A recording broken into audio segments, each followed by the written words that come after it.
My name is Bethuel Richmond Goodridge. I am the son of Richmond Bethuel Goodridge and Estina Angel. My grandparents are Nancy Caroline Goodridge Patmore and Jacob Patmore. My grandparents were the most loving and caring. They were my mother and father.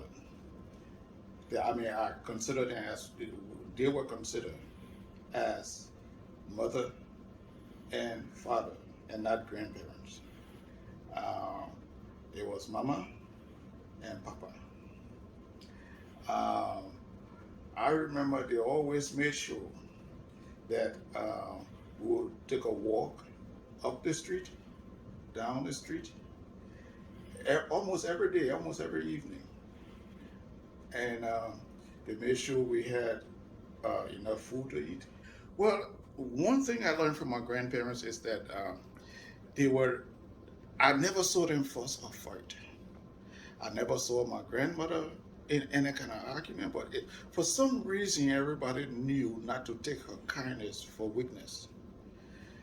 And it was almost like a quiet storm.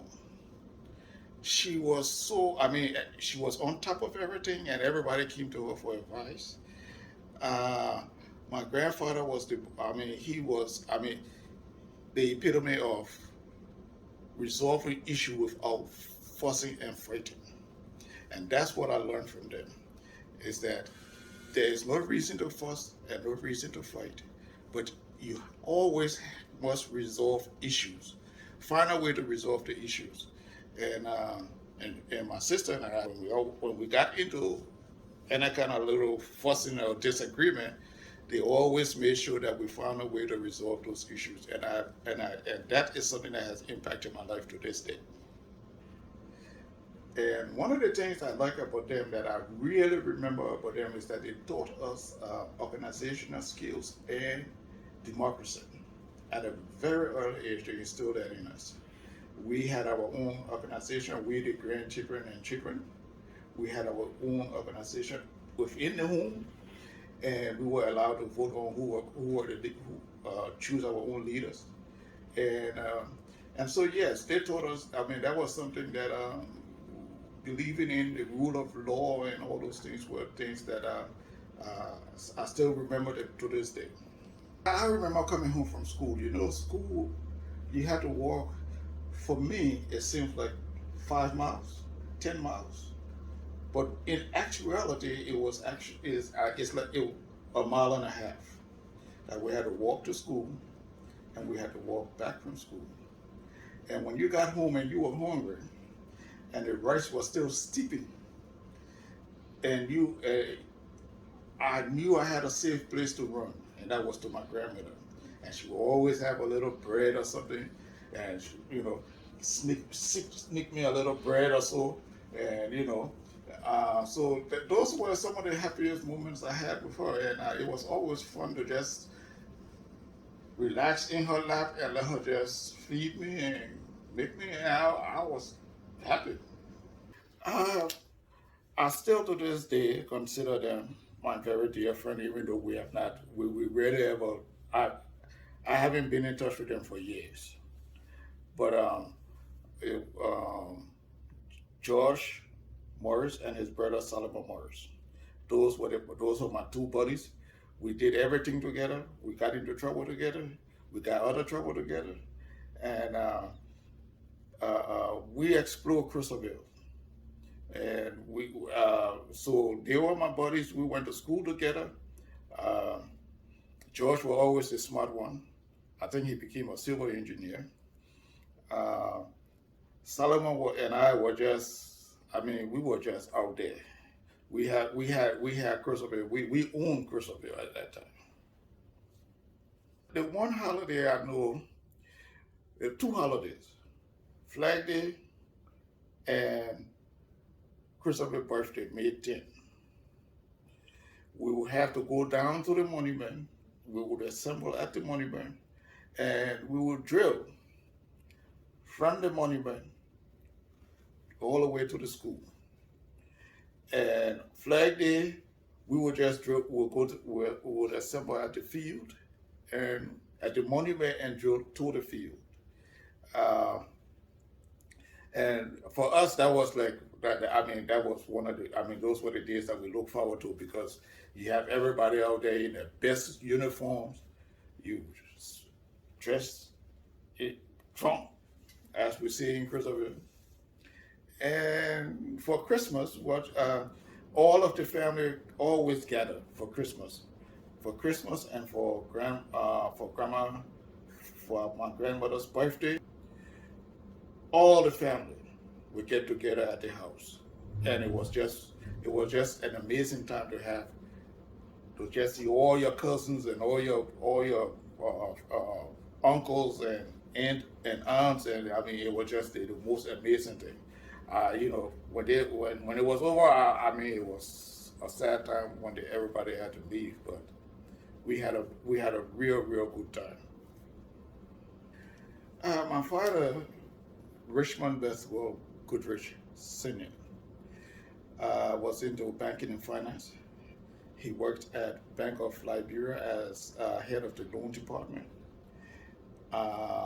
That was a job he held until from as long as I can remember, and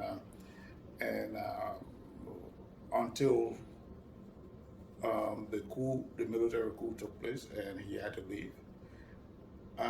But my father was one of those people that everyone calls on in the bank if they had to, if they had issue, if there were anything that needed to be done, he was the one that could get it done. You had all those big lawyers and all those well-educated bankers, but they always relied on him, and they called on him to run that loan department efficiently. Uh, and one thing he always said to me is that I don't know, but and I see this happening to this very day. Is that it was always better to give loan to foreigners than to give loan to Liberians because you were always assured that it would be repaid. And it was a hard thing to have to seize someone's property, which they have placed as collateral, and it bothers him a lot when they had to do that. And so those were the things that I remember about him, the struggles that he had with his work. Well, my father was always, I mean, if you know, anyone who knows my father knows he's a gentle soul, very quiet, but he loved to get his point across. So whenever he was in a debate or argument with any one of his brothers or cousins, he will always try to get his point across, even though we all knew that, you know, what he was saying, you know, was right, but when we allow the other person to say everything and make all that noise, and then he would say, for instance, my cousin Joseph, he would say, uh, no, Joe, here is the point, Joe. The point here is. And we would just say that verbatim with him. As soon as we see him in discussion, I mean, it would just come out of his mouth. No, the point, yes, the point here is. And that, as soon as he start talking, that we start laughing because we know that he's not going to give up that conversation until he got his point across. I think one of the things we can do is to, first we have to make sure the school and the church remains viable in the community. We cannot afford to lose either of those two uh, because those two are my grandparents' legacy.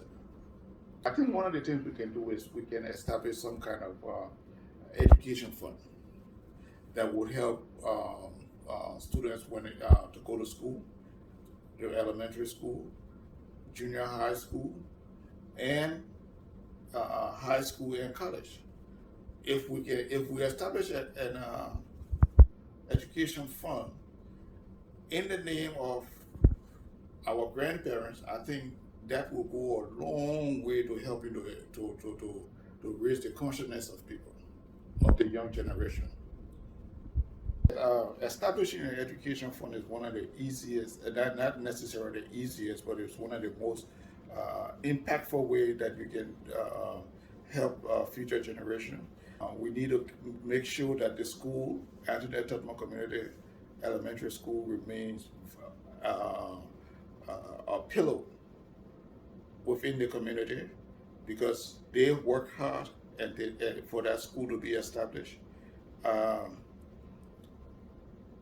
Another thing that we can do in terms of helping the future generation, what the future generation can do, is to continue along the line of making sure that what has been established is remain established, and they can build on that, and to bring awareness to